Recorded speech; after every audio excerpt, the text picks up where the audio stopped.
நல்ல அருமையான நிகழ்ச்சி. தூய்மை தேவைகளுக்கு பயனுள்ள நிகழ்ச்சி. அவங்களுக்கே தெரியாது என்ன மாதிரி பயன்படும் வகையில் நலத்திட்ட உதவி நம்மளுக்குலாம் இருக்கா அப்படிங்கிறது தெரியாது. அவர்கள் குழந்தைகளாகட்டும், அவர் குடும்பமாகட்டும் எல்லாமே பயனுள்ள வகையில் இருக்கு. அவங்களும் தெரிஞ்சுக்கிட்டாங்க. ரொம்ப சந்தோஷமா இருக்கு. இல்லை, நான் முதல்ல கலந்துக்கிற நிகழ்ச்சி இதுதான். மாவட்டத்தில் முதல் நிகழ்ச்சி இங்கே தான்.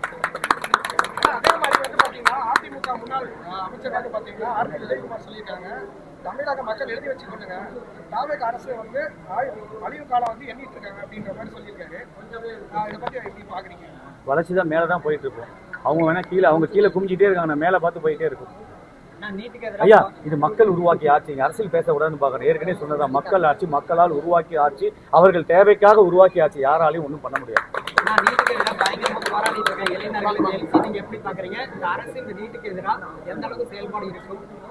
மாண்புமிகு முதலமைச்சர் அவர்கள் அறிவிப்பார். அதே மாதிரி ஜனநாயக படம் வந்து ரிலீஸ் ஆக போகுதுங்க. அது வந்து 1000 தியேட்டருக்கு மேலாக வந்து தியேட்டர்கள் வெளியாக போகுது. அதை எப்படி பாக்குறீங்க? ஒரு ரசிகனாகவும் ஒரு தொண்டராகவும் நீங்க வந்து அதை எப்படி வரவேற்க போறீங்க? ஒரு தீபாவளி மாதிரி பாக்குற, ஒரு பொங்கல், ஒரு ஃபெஸ்டிவல் மாதிரி, ஒரு பண்டிகை மாதிரி பாக்குறோம். அப்படிதான் அதை பாக்குறோம். நாளைக்கு போக்குவரத்து துறை அமைச்சர் வந்து மக்களோட ரசிகர்களோட சேர்ந்து திரைப்படம் பார்க்க வாய்ப்பு இருக்காங்க. இல்ல, இது வரைக்கும் அந்த மாதிரி எதுவும் இல்லை. என்ன எப்படி நிலைமைன்னு பார்த்து சொல்றேன். நீங்களும் அதை நடிச்சிருக்கீங்களா? ஒரு சின்ன சீன் ஒன்று கொடுத்துருக்காரு. அதை நீங்க எப்படி பாக்குறீங்க? அதெல்லாம் பொற்காலம். அது அவ்வளவுதான். தனியார் பேருந்து கட்டணங்கள் எப்படி ஒரு காலேஜில் வந்து இப்போ படித்து முடிச்சுட்டு 3 இயர்ஸ் முடிச்சுட்டு 3 வருட காலம் அந்த கல்லூரியில் படிப்பை முடித்து விட்டு வெளியில் வரும்போது ஒரு மாணவிகளுக்கு எப்படி ஒரு ஃபீலிங் வரும், நண்பர்களோடு மாணவர்கள் அவங்களோட எப்படி ஒரு ஃபீலிங் வருமோ அந்த மாதிரி ஒரு ஃபீலிங். தனியார் பேருந்து கட்டணங்கள் சொல்லியிருக்காங்க. கடுமையான நடவடிக்கை எடுக்கப்படும் சொல்லியிருக்கேங்க. ஐயா, டெல்லியில மாணவர்களோட போராட்டத்தை எப்படி ஐயா, இங்க இருக்கத பாருங்க. அது அவரு பாத்துக்கிறாருங்க.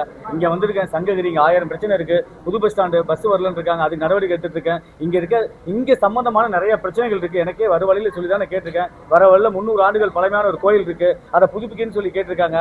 நிறைய மக்களுக்கு பிரச்சனைகள், ஒவ்வொரு பிரச்சனை கடந்த நான் சுட்டிக்காட்ட விரும்பலை. பாதியிலே நிக்கிற நிறைய பணிகள் இருக்கு. அதெல்லாம் திறம்பட நம்ம மக்களுக்கு செய்து தர வேண்டும். அவர்கள் குறையை நிவர்த்தி செய்ய வேண்டும். அந்த மாதிரி நிறைய குறைகள் இருக்கு. தயவுசெய்து சுட்டி காட்டுக்கு நான் செய்யறேன். மேலும் ஒரு கேள்வி, வந்து உங்க கூட்டணி கட்சியில இருக்க காங்கிரஸோட தலைவர் ராகுல் காந்தி அவர் வந்து கைது பண்ணியிருக்காங்க. ஐயா, இங்க நான் முதல்ல சொன்னேன், இந்த இடம் வந்திருக்கேன். இங்க ஒரு நல்ல பணிக்காக வந்திருக்கேன். இந்த தொகுதி சங்ககிரி சட்டமன்ற தொகுதியில நிறைய பிரச்சனைகள் இருந்தா அதை சொல்லுங்க. உண்மையிலே மக்களுக்கு அது பயனுள்ளதாக இருக்கும். அவங்களுக்கு தெரியாத கூட உங்களுக்கு தெரிஞ்சிருக்கலாம். இல்ல மக்களே கூட உங்கள்கிட்ட கூட சொல்லியிருக்கலாம். ஏன்னா இன்னைக்கு உங்களோட தான் அதிகமா சொல்றாங்க. அதை சொன்னீங்களா, அதை தீர்த்து வைக்கிறதுக்கான வழி இருக்கு. அதை நான் செஞ்சு விடுவோம். மக்களுக்கு பயனா இருக்கு. பஸ் பல நாளா இந்த கோரிக்கை இருக்குன்னா 2-3 ஆட்சி மாற்றங்கள் நடந்து அப்படியே தான் இருக்கு. ஆனா பழைய பஸ் ஸ்டாண்ட் எடுத்துட்டாங்க. ஆனா அங்கேயும் மீண்டும் வேணும். ஐயா, பழசை பத்தி பேச வேண்டாம். நடந்தவையாக இருக்கட்டும், நடக்க போறவை நல்லவையாக இருக்கட்டும். இது மக்களுக்கான ஆட்சி. எல்லாமே நல்லபடியாக நடக்கும். நேற்றே ஒரு மனு கொடுத்துருந்தாங்க. அதை நம்ம போகும்போது பார்த்துட்டு போறேன். ஏன்னு பார்த்துட்டு போறேன். எல்லா பேருந்துகளும், பழைய பேருந்துகளும் பல புதிய பேருந்து நிலையத்தில் நிற்கும்.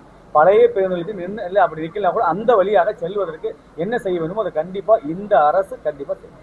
அதுல மாற்றமே இல்லை.